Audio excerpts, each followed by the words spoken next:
Bonjour, bon après-midi et bonsoir pour tous. Tous et chacun de nous sera associés dans cette différente récolte dans des mondiales.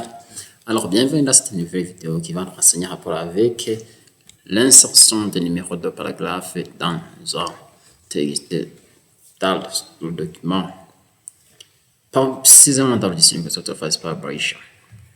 Alors, sans plus tarder, je vais vous expliquer tout ce que c'est en rapport avec l'insertion des numéros de paragraphe dans un document. Alors, moi, je porte pour un numéro de page dans un document. Le numéro de page alors, nous aide à voir le nombre de pages ou bien le nombre de paragraphes que nous avons dans notre document. Moi, je pense d'abord pour tout cela. Alors, une fois que nous avons déjà lancé le dictionnaire Microsoft Office Publishing, il y a déjà aussi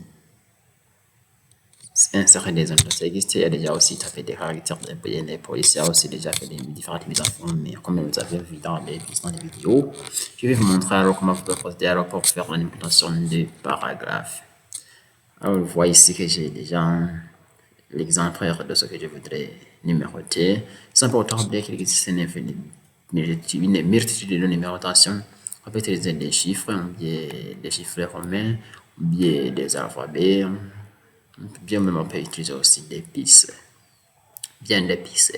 Alors, une fois que nous voudrons faire tout cela, je sélectionne toujours et puis je vais m'assurer si je suis prêt. Premièrement, prenez-moi dans le accueil. Et si je ne suis pas dans le accueil, je vais y rejoindre.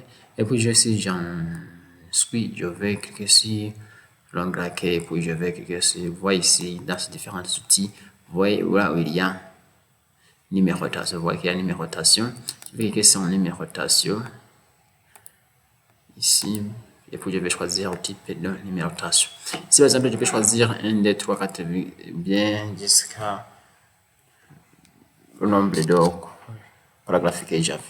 Vous voyez ici, j'ai déjà, si je clique sur ceci, vous voyez ici, j'ai 1, 2, j'ai 3 aussi. Je voudrais même aussi numéroter avec des chiffres romains, tout à fait similaire, je fais numéroter avec des chiffres romains, vous voyez, j'ai 1, 2, 3.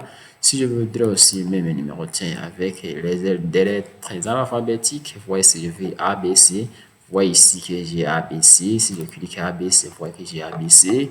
Et si je voudrais aussi même numéroter avec des chiffres romains mais en minuscule, que ce soit en majuscule, ou bien qu'ils sont, s'ils comportent aussi des parenthèses fermées, si je voudrais aussi mettre, je voudrais même aussi déterminer. Ou bien je peux mettre aussi à partir d'un numérotation, je peux mettre aussi les attribuer aux pistes. Donc je pense d'abord pour faire tout cela avec les pistes.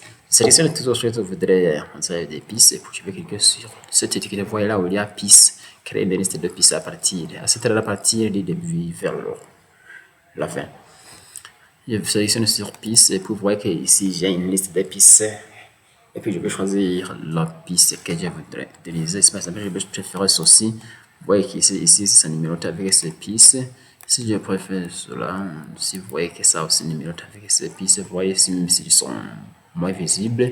Si je veux donner même aussi insérer des autres pistes comme cela, comme des points. Je vais utiliser des points, pas de problème ici. Et je peux même aussi utiliser ici des autres genres de pistes comme des astérisques. Je peux même aussi numéroter avec d'autres genres de pistes parmi ceux qui comportent ici ou bien vous voyez ici là où il y a piste numéroté.